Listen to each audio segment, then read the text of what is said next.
Olá, pessoal, tudo bem? Aqui quem está falando é o Lucas de novo, né, professor de vocês. E agora eu estou gravando esse vídeo aqui, essa aula, né, para a gente trabalhar com a temática de história, né, onde a gente vai prosseguir falando, né, sobre o processo da Revolução Russa de 1917. A gente começou falando, né, na outra aula sobre os antecedentes, sobre alguns fatores que levaram, né, ao surgimento da Revolução Russa em 1917. E hoje a gente vai prosseguir, né, com a segunda parte. Não é a parte final, né, em relação à Revolução Russa, tá? Ainda teremos uma terceira parte, né, porque o assunto é extenso. Né? Então eu recomendo que nessa e na próxima semana, né, vocês deem uma olhada com bastante calma nesse conteúdo todo de Revolução Russa que tem, porque é um tema que é extremamente importante, né, para a gente, porque é cobrado bastante no vestibular, na UERJ se cobra, né, o assunto, né, a Revolução Russa. Há pouco tempo, né, inclusive, teve uma questão, né? Então, assim, eu recomendo que o assunto que a gente vai trabalhar, que é consideravelmente grande hoje também, que vocês fiquem estudando ao longo dessas 2 semanas, né, assim como eu recomendei para vocês o estudo, né, do conteúdo em relação à sociologia e filosofia também ao longo dessas 2 semanas. Acho que vocês vão ter material suficiente para vocês estudarem, para entenderem tudo aquilo que a gente está trabalhando, tá bom? Então vamos lá, gente. Vamos começar, né, o que eu tenho para falar hoje com vocês, tá? E aí, se você não lembra algo que a gente trabalhou, né, ou se quer relembrar de fato para assistir o que eu vou comentar hoje aqui, né, vá lá, procure, né, no histórico das nossas aulas, né, a primeira aula sobre a Revolução Russa, tá? Que eu não vou ficar explorando muito aqui o que a gente já falou, né, eu já falei para vocês na semana passada, tá? Então hoje a gente vai trabalhar com algumas questões também em relação à Revolução Russa. Eu lembro que na última aula a gente terminou quando estava falando sobre o ensaio geral, sobre as consequências do ensaio geral, né, para a sociedade russa pré-revolucionária. Tá? Hoje a gente vai começar a abordar, a gente vai começar a falar sobre a questão, né, da monarquia constitucional que vai surgir logo após o ensaio geral ou a Revolução de 1905. Tá? Então vamos lá, gente. No início do século XX, a Rússia passou por diversos conflitos, né, por diversos eventos conflituosos, tanto no campo externo quanto no campo interno. Tá? Esses eventos eles geraram algumas transformações significativas para a política russa, como a gente já abordou. Né? Por exemplo, entre 1904 e 1905, a Rússia passou pela Guerra Russo-Japonesa, né? Acabou perdendo a guerra. E essa derrota acabou por acentuar, né, uma crise política, econômica e social. Tá?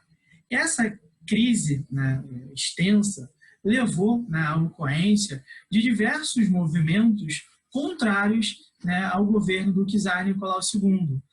E essa série de eventos ficou conhecida, né, na soma deles, né, ficou conhecida como a Revolução de 1905, ou o ensaio geral, como a gente também pode chamar. Tá? Após a Revolução de 1905, o ensaio geral, tivemos como consequência o surgimento dos sovietes. O que eram os sovietes? Os sovietes eram conselhos de operários, eram onde os operários se reuniam, né, onde eles acabavam sendo representados para buscar melhores condições de vida, melhores condições de trabalho e assim sucessivamente. Da mesma forma, surgiu logo após o ensaio geral a Duma, que era o parlamento, a Assembleia Legislativa da Rússia. Tá? Nesse momento, a gente pode dizer que se iniciou na Rússia o que a gente entende como uma monarquia constitucional. Como assim uma monarquia constitucional?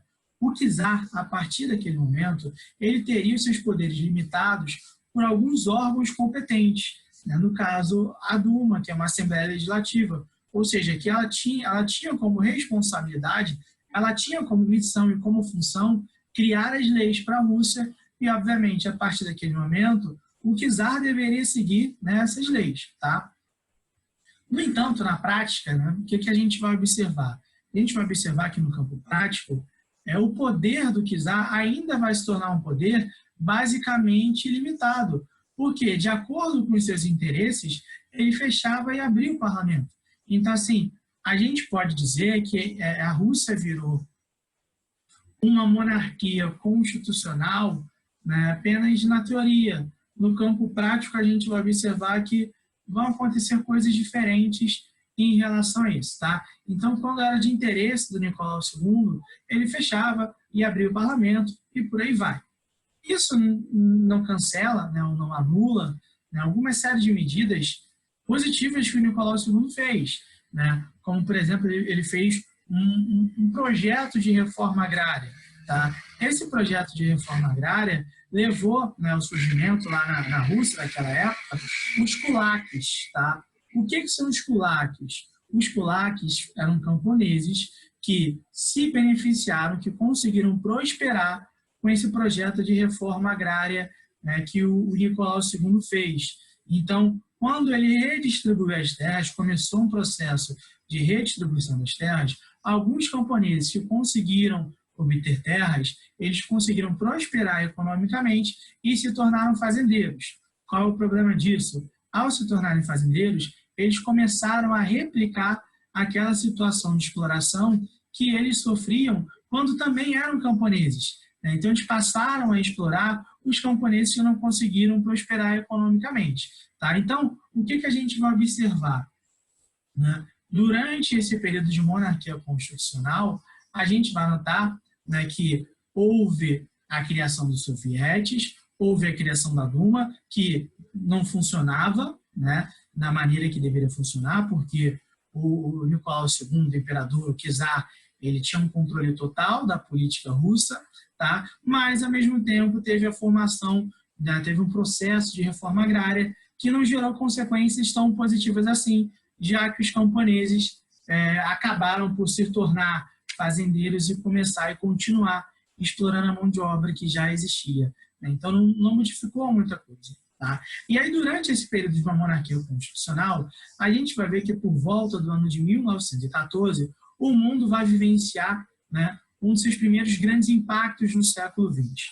Tá? Naquele ano, começava o que a gente entende como a Primeira Guerra Mundial, que só vai se encerrar lá por volta do ano de... vai se encerrar por volta do ano de 1918. Perdão, gente. Tá? O czar Nicolau II, que estava passando por diversos problemas políticos em relação ao autoritarismo governamental que ele adotava, em relação à crise econômica, social que a Rússia estava vivendo, tá? Viu no conflito uma oportunidade de reerguer não só a economia, tá, do seu país, mas também recuperar o prestígio, né, que ele estava perdendo. Então, o que a gente vai observar? A gente vai observar que a Rússia ela vai entrar na Primeira Guerra Mundial. Né? Em 1º de agosto de 1914, a Alemanha vai declarar guerra ao Império Russo, tá? E aí a Rússia entrava em mais um conflito internacional. Né? Mesmo tendo perdido em 1905 a Guerra Russo-Japonesa, ela resolveu, né, entrar nesse conflito e, vamos ser sinceros, é uma das coisas que a população mais temia, né, e menos queria, a Rússia em mais um conflito. Tá?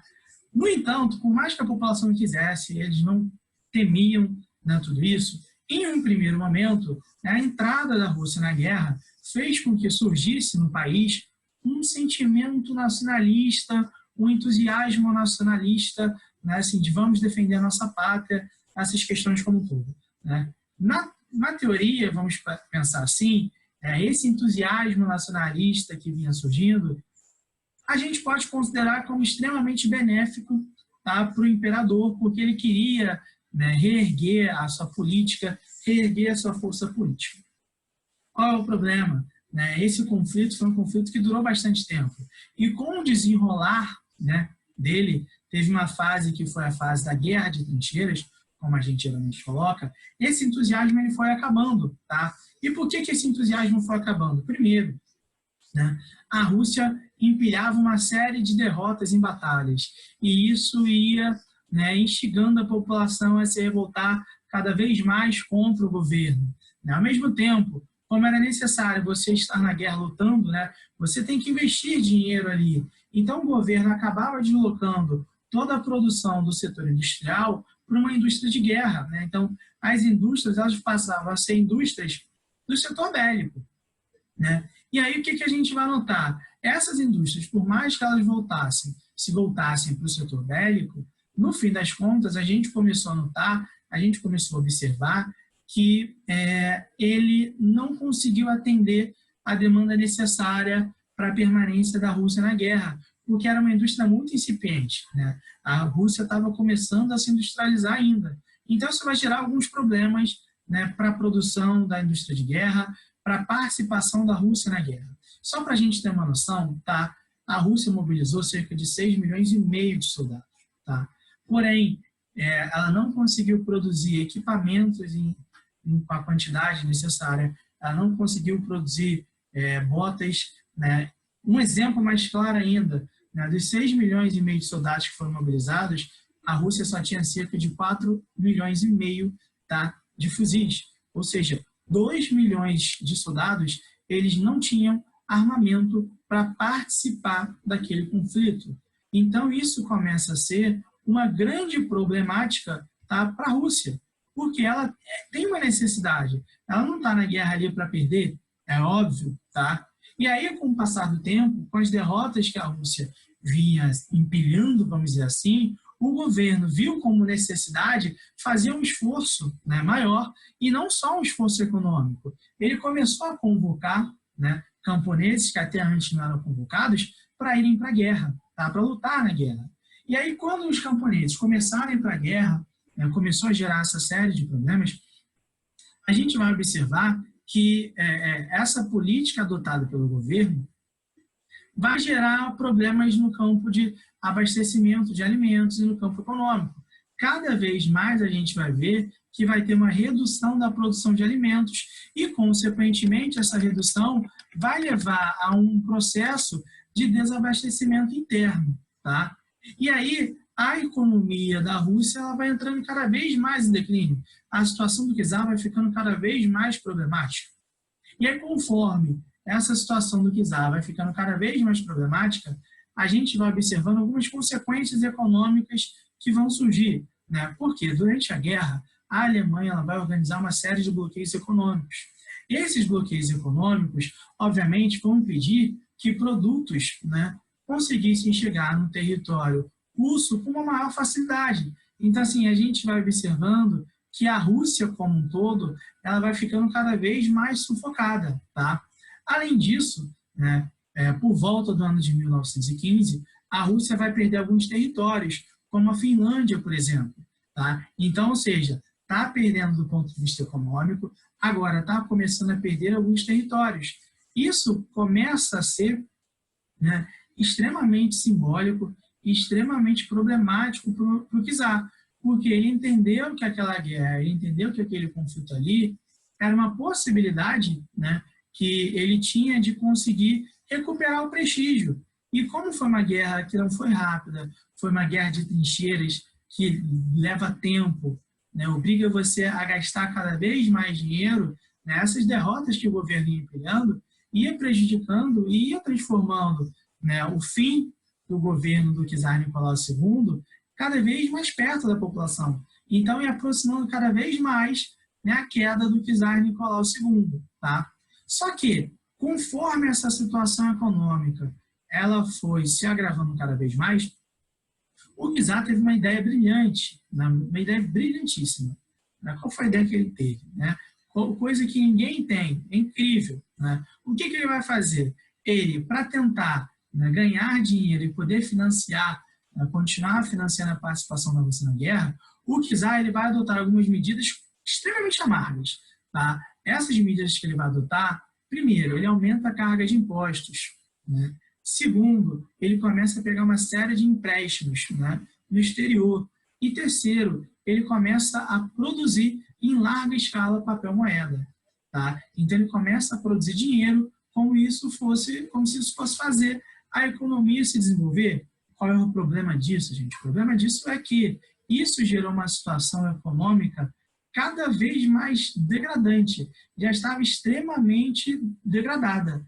Agora, com essa prática, com essas medidas que o imperador tomou, isso levou a consequências cada vez mais piores. A Rússia começou a passar por um processo inflacionário, uma série de questões começaram a surgir. Tá? Então, a gente vai começar a observar que essas práticas cada vez mais desastradas iam trazendo o governo do czar Nicolau II para o fundo do poço. Né? Os resultados foram extremamente negativos. Não à toa, por volta do ano de 1916, né, a gente vai observar que vai começar a surgir em larga escala no território russo uma série de movimentos que contestavam o governo do czar. Tá? A gente vai notar greves, a gente vai notar manifestações, tudo isso vinha se tornando cada vez mais frequente. Né? Não tinha, era extremamente complicado o governo czarista conseguir controlar, né, a fúria da população. Né? Isso mostrou para a gente, e eu vou repetir pela milésima vez aqui, que o governo do czar Nicolau II estava chegando ao fim. Né? Parece que não, mas ele estava chegando ao fim em algum momento, né, cada vez mais rápido, esse governo chegaria ao fim. E aí a gente começa a observar que por volta do ano de 1917 vai acontecer, tá, o que a gente chama como as revoluções de 1917. Por quê? A Revolução Russa, como a gente conhece, a gente pode dividir em duas fases, que é a Revolução de Fevereiro de 1917, tá? E é a Revolução de Outubro de 1917. Então, a gente pode dividir, né, esse movimento, esse processo da nossa história mundial, né, nessas duas fases. A primeira fase que a gente vai abordar aqui é, obviamente, né, numa linha temporal, numa linha cronológica, a Revolução de Fevereiro de 1917. Por quê? Vamos ver como isso aconteceu, como ela se deu, tá, efetivamente. Então, vamos lá. Por volta lá de fevereiro de 1917, tá, a Rússia começou a vivenciar uma onda de manifestações populares, gente. Tá? A situação, que era de extrema calamidade e muito disso influenciado por conta da participação na guerra, conseguiu fazer com que civis e militares começassem a se unir, tá, e buscassem a invasão do Palácio de Inverno, que era a sede do governo.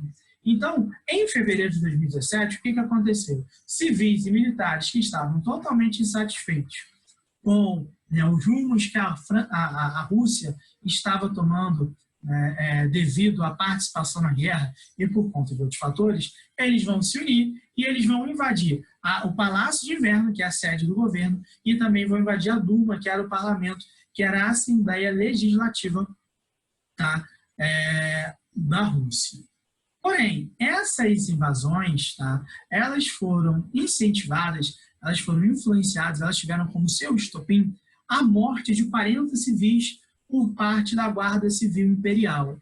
Tá? Então, a Guarda Imperial, a Guarda do Imperador, em uma manifestação, vai matar cerca de 40 pessoas na cidade de Petrogrado.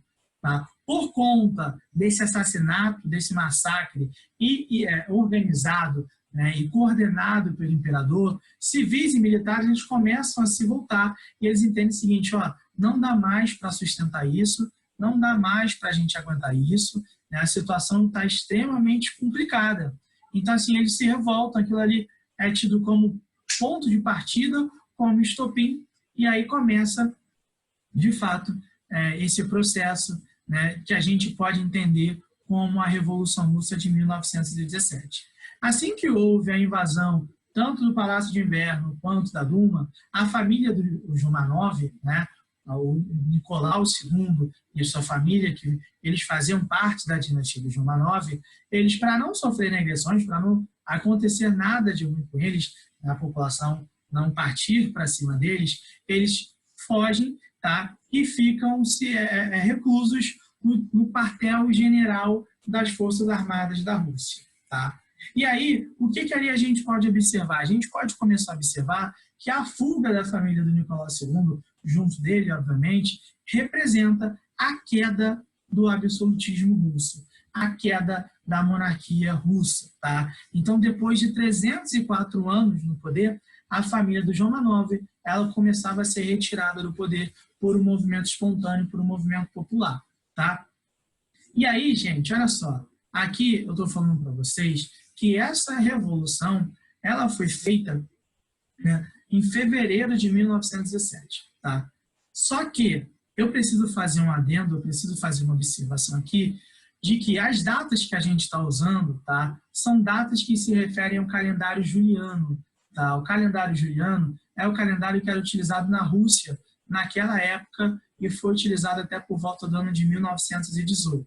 Tá? O que caracteriza esse calendário russo? Esse calendário russo, ele é diferente, né, o calendário juliano, ele é diferente do calendário que a gente usa aqui no Brasil e na maior parte dos países ocidentais cristãos. A gente usa o calendário gregoriano. Tá? E aí, o calendário juliano, que era utilizado na Rússia, a contagem é 13 dias atrás do calendário que a gente utiliza aqui, que é o calendário gregoriano. Tá? Então, a gente pode observar, por isso, em alguns locais, né, a gente pode observar em alguns locais, que se fala ou a Revolução de Fevereiro ou a Revolução de Março de 17.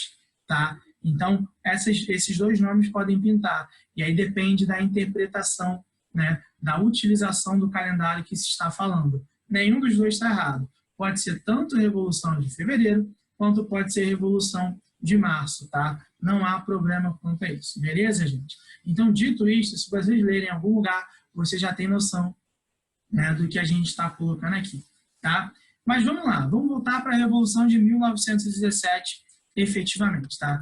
Então, essa revolução, ela, como eu já coloquei aqui para vocês, ela se iniciou de forma orgânica e espontânea. Tá? Não tinha a participação de nenhum partido político existente na época. Lembrem aqueles partidos que eu falei com vocês, os cadetes, o Partido Social Revolucionário Operário Democrata. Né? Então, não tinha participação.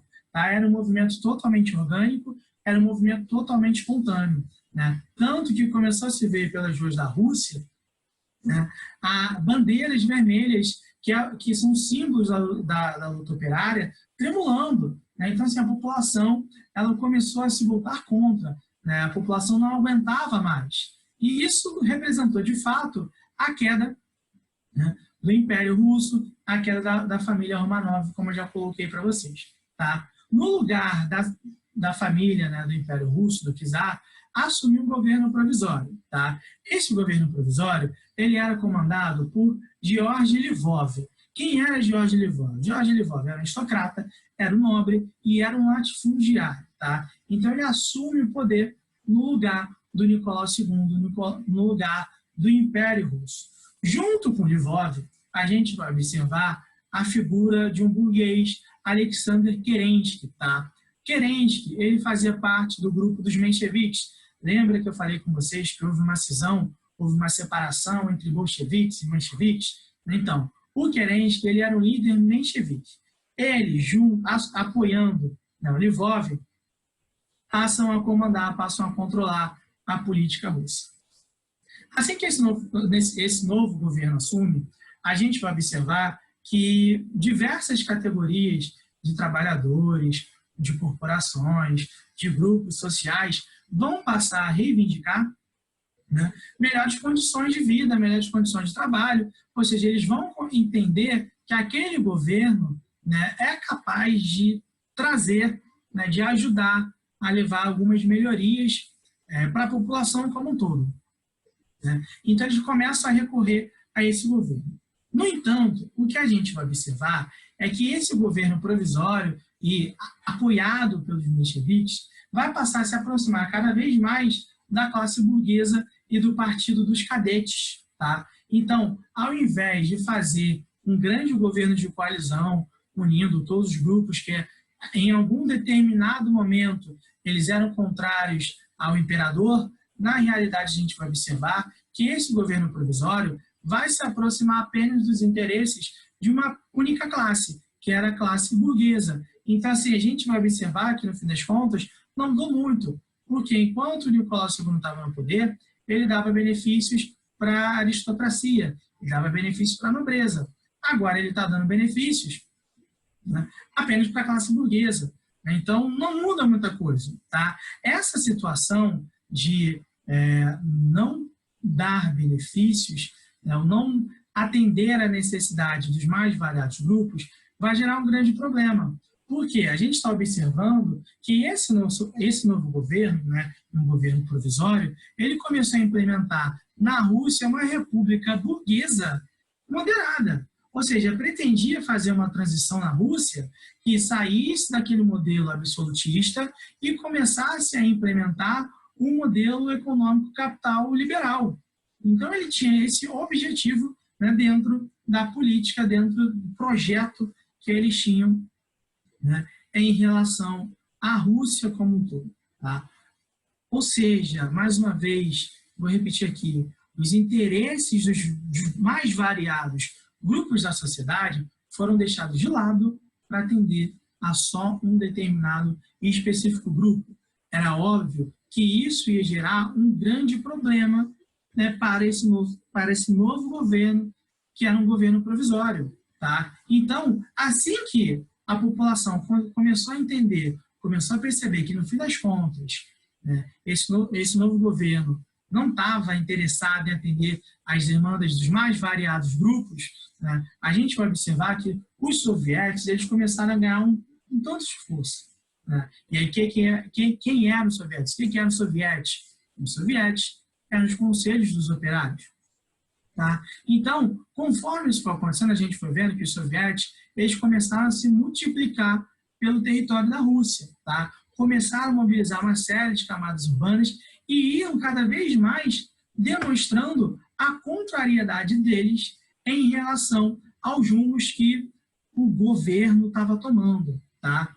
Nessa brincadeira aí, a gente pode apontar que o soviético que mais cresceu e que mais ganhou força foi o soviético de Petrogrado, tá? Que ele conseguiu uma adesão dos operários das fábricas de Petrogrado de uma forma absurda. Então, ele conseguia ter uma adesão muito forte e uma forte comunicação com as massas. Ele conseguia se aproximar cada vez mais das massas, que foram desassistidas por esse novo governo. Também desassistidas, já eram desassistidas. Né? E aí, o que a gente começou a observar? A política russa ela ficou cada vez mais marcada por uma situação de dualidade, onde existiam, a partir de agora, cada vez mais claro, dois grupos que tentavam disputar o poder e que estavam tentando controlar efetivamente a política russa pós-czarismo. E aí a gente pode observar que, de um lado, né, estava o governo, que tentava manter os privilégios dos grupos mais abastados, do ponto de vista economicamente. Já do outro lado, a gente vai observar que estavam as organizações dos trabalhadores, principalmente soviéticos, como a gente já colocou, que tentavam implementar na Rússia o que a gente chama de uma mudança estrutural, né? Tanto do ponto de vista político, econômico, quanto social. Nessa questão como um todo, algumas coisas vão começar a chamar a atenção da gente. Tá? Primeiro, o que a gente vai começar a notar? O ponto de discussão, o ponto de interesse, tá, entre eles era pautado. Então, assim, não é só mais a questão de, eu estou buscando, né, acabar com os privilégios, eu estou buscando fazer uma mudança estrutural. Não, essas questões iam além do que a gente está trabalhando. Tá? Quais são os pontos que vão chamar a atenção? Primeiro, os trabalhadores, né, necessitavam, eles entendiam que cada vez mais deveria ser implementado o mais rápido possível uma Assembleia Legislativa. Então, tinha que se implementar uma Assembleia Legislativa após período do czar. Então, eles queriam fazer novas leis, eles queriam transformar efetivamente. O governo provisório, ele tentava evitar, ele tentava adiar, né, essa prática, ele tentava afastar, né, o mais rápido possível. Então, assim, ele ficava adiando cada vez mais. Ele não queria fazer essa transformação necessária. No entanto, gente, o principal ponto de divergência entre o governo provisório e entre os trabalhadores, entre a classe, que estava questionando cada vez mais, né, esse novo governo, essa nova forma de fazer política, estava na questão da permanência ou não da Rússia na Primeira Guerra Mundial. Os soviéticos, os opositores ao novo governo, entendiam que era necessário cada vez mais rápido, né, providenciar a retirada da Rússia da Primeira Guerra Mundial. O grande problema é que a Rússia tinha acabado de receber, gente, tá, um apoio financeiro dos países da Tríplice Entente. Né? Basicamente, a gente está falando aqui da França e do Reino Unido. Tá? Então, eles tinham acabado de receber esse apoio financeiro e eles entendiam que com esse dinheiro era capaz de continuar financiando a Rússia na guerra. Porém, essa medida contrariou os interesses dos soviéticos. Né? E aí, quando contraria os interesses soviéticos, a gente vai começar a ver que o problema entre classe operária, vamos dizer assim, e esse novo governo vai se intensificar. Tá? Porque os soviéticos, a partir daquele momento, passaram a ser controlados cada vez mais pelos bolcheviques. Então, repara, quem estava lá no governo era o Kerensky. O Kerensky era o líder dos mencheviques. Agora o que a gente vai começar a observar é que os soviéticos estão sendo controlados pelos bolcheviques. Isso, obviamente, vai gerar um problema, isso vai gerar uma discussão, né, entre as partes, entre os dois grupos. Tá? Tanto que, em abril de 1917, a gente vai notar, tá, que o Lenin, Vladimir Lenin, um dos principais líderes dos bolcheviques, ele vai escrever e vai divulgar, obviamente, né, o que a gente chama como as teses de abril. Tá? As teses de abril, a gente pode resumir como um programa político que o Lenin defendia para implementar na Rússia. Esse programa ele era encabeçado por dois lemas, paz, pão e terra, e o outro é todo o poder aos soviéticos. O que esse programa falava efetivamente, gente? A gente vai notar que o Lenin, nesse programa, nas teses de abril, ele defende nada mais, nada menos que o fim da propriedade privada, ele defende a saída da Rússia da guerra e a implementação de um regime, de um governo, né, socialista, no qual a gente pode pensar que os soviéticos, né, os conselhos de operários, teriam um papel fundamental, né, dentro desse governo, porque eles representam nada mais, nada menos que uma participação do povo nas decisões de poder. A gente pode entender que as teses de abril defendiam a implementação do que a gente pode chamar de uma república dos soviéticos. Tá? Então, era justamente isso que a gente começa a observar e ver acontecer na Rússia. E aí, vendo que essa oposição estava crescendo, a oposição a ele estava crescendo cada vez mais, o governo, né, provisório, ele tenta recuperar o apoio que ele teve no início, né, dos populares e tenta diminuir a força política dos seus opositores. Para isso, ele começa a intensificar as suas ações na Primeira Guerra Mundial. Ele começa a atacar, né, ele começa a fazer vários ataques, né, ao governo, ao país, né, à Alemanha, que eram de seus inimigos, né, na Primeira Guerra Mundial. Mas qual foi o problema? Esses ataques foram ataques, né, que saíram extremamente derrotados. Mais uma vez, a Rússia ia perdendo batalhas para a Alemanha. Tá? E aí, a crise, né, do governo provisório, que em pouquíssimo tempo era gigantesca, com essas batalhas ela foi, né, essa crise foi se aprofundando cada vez mais. Com a crise se aprofundando, obviamente a oposição aumentou. Conforme a oposição aumentava, o autoritarismo desse novo governo provisório, né, ia aumentando. Ou seja, cada vez mais, né, o autorismo ia aumentando e o que acontecia? Eles iam perdendo o apoio, eles iam perdendo a adesão da sociedade. Né? Começaram a acontecer uma série de greves, uma série de invasões, né, em fábricas, invasões em órgãos governamentais.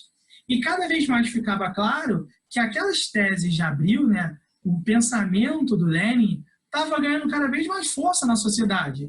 Tanto que, né, os bolcheviques, né, eles conseguiram controlar cada vez mais soviéticos. Né? Um dos principais soviéticos, né, que eles tomaram, eles conseguiram ganhar força e controlar, né, foram os soviéticos de Petrogrado e o soviético de Moscou. Tá?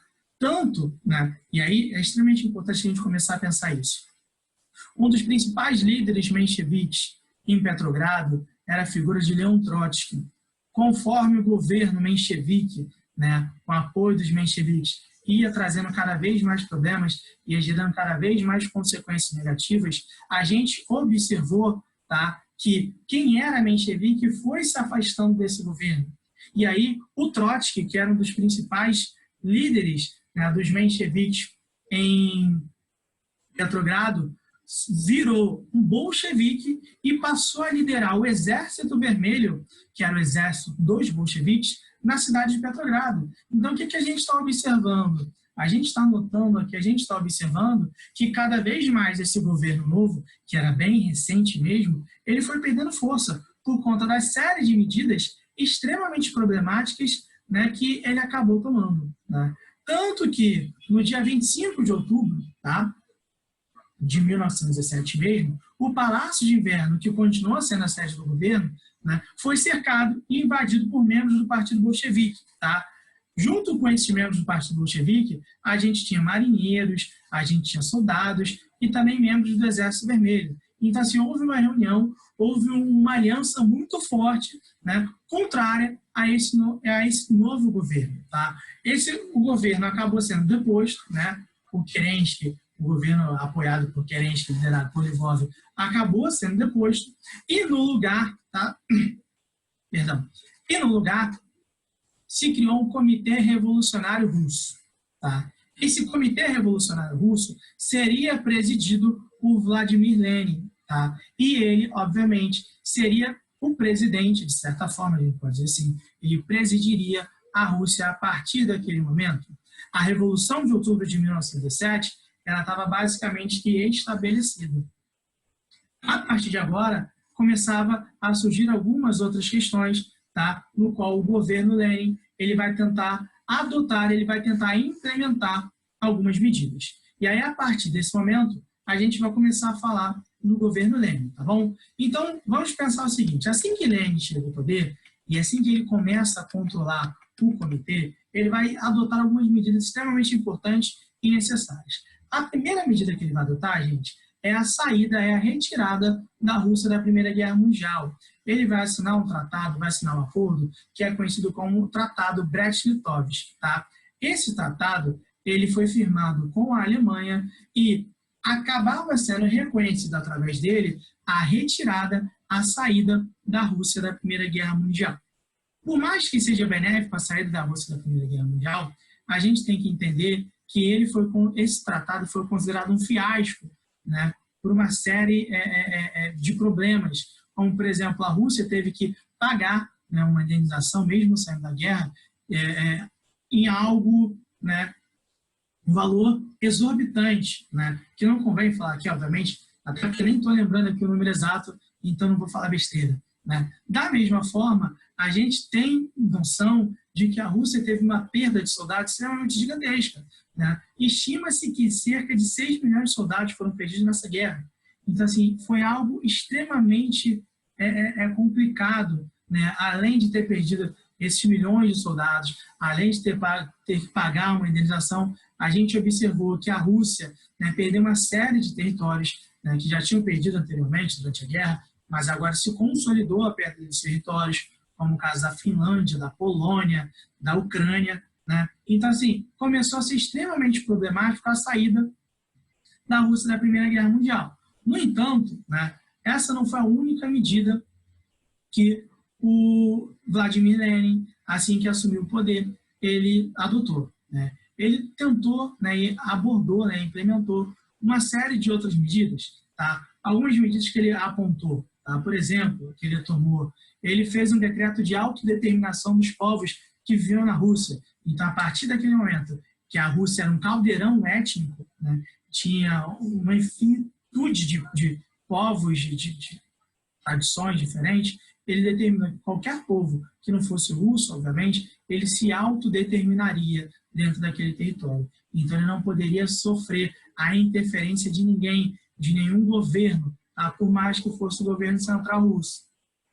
Outra medida que o Lenin adotou, ele fez uma reforma agrária, que isso significou o fim, né, da propriedade privada, tá? E ele confiscou todos os territórios da Igreja Ortodoxa, tá? Que a Igreja tinha terras, ou seja, ele tenta retirar o poder da Igreja Ortodoxa, porque ele entende que não pode haver uma interferência da Igreja na questão política, tá bom, gente? E ele também vai confiscar a terra dos kulaks. Lembra que eu falei com vocês que eram os kulaks? Que eram aqueles camponeses que prosperaram e viraram fazendeiros? Então, ele, de fato, vai acabar com a propriedade privada na Rússia, ele vai nacionalizar, Ele vai estatizar tudo isso, tá? Da mesma maneira, ele vai nacionalizar instituições bancárias, tá bom, gente? E também vai nacionalizar investimentos estrangeiros. Ou seja, ele começa a implementar uma ideia de que quem deve controlar tudo e quem deve ter um controle de todas as coisas na Rússia é o Estado russo. Ele está tentando implementar, tá, um regime socialista, ele está fazendo um processo de implementação do regime socialista. Tudo bem, gente? Além disso, tá, para a gente começar a finalizar a aula de hoje, ele vai continuar e vai implementar, vai adotar um regime de autogestão nas fábricas. Como assim um regime de autogestão nas fábricas? Ele vai começar a fazer com que os próprios trabalhadores possam administrar as unidades de produção, as suas próprias fábricas. Então, ele vai começar a implementar um projeto no qual os trabalhadores, as classes, elas conseguem entender suas funções. Então, elas conseguem determinar seu processo produtivo, elas conseguem determinar o que é necessário se fazer. Tá? Então, a gente vai começar a observar que ele vai implementar essas características básicas. E aí, o que a gente pode dizer, né, o que representou efetivamente a subida de Lenin ao poder? A gente pode começar a apontar que a subida de Lenin ao poder representou uma ascensão dos bolcheviques, tá? E uma centralização, obviamente, das decisões no Conselho de Comissários do Povo, que eu não falei. O que era o Conselho de Comissários do Povo? Era assim, o órgão responsável por aglutinar, tá? Por centralizar o controle de todos os soviéticos. Então, o que a gente vai começar a observar? A gente vai notar que os bolcheviques ganharam cada vez mais força, tá, na política russa, e junto com os bolcheviques, a gente vai notar que o Conselho de Comissários do Povo, que era o órgão responsável por fazer o controle de todos os soviéticos, vão ganhar cada vez mais força. Tá? E aí, quando eles ganham essa força, quando os bolcheviques passam a ser um grande, né, grupo poderoso político, tá? Isso não vai, né, ser bem aceito por alguns grupos da sociedade. Tanto que, assim que a Rússia sai da Primeira Guerra Mundial, ela já vai entrar num outro conflito, que é a Guerra Civil Russa, que vai durar entre os anos de 1918 até o ano de 1921. Esse conflito interno vai ser um conflito entre o governo, liderado pelos bolcheviques, contra mencheviques, defensores do czarismo, defensores do governo provisório e assim sucessivamente. Tá? Mas esse conflito e os desdobramentos, né, desse conflito para o governo e para a política russa, né, durante os próximos anos, a gente vai falar só na próxima aula. Tá? Por hoje, eu acho que a gente trabalhou com bastante coisa, né? Eu acho que a gente falou bastante coisa aqui. Então, acho extremamente importante vocês olharem tudo aquilo que a gente já trabalhou, tá? Na primeira aula sobre a Revolução Russa, né? Tentar ligar os pontos, né? Entender quais foram os fatores que levaram à Revolução Russa como um todo, né? E estudar, tá, gente? Continue estudando, né? Na próxima aula que a gente tiver, a gente vai finalizar, né, de vez, a gente vai acabar com a Revolução Russa. Tudo bem, gente? Então, estudem, aproveitem o feriado de vocês. Vocês têm conteúdo, né, suficiente para ficar essas 2 semanas estudando, tá bom, gente? Então, espero que vocês estudem em casa, tá? Aproveitem, se cuidem, tá? E tchau, tchau, gente. Até o próximo vídeo. Valeu!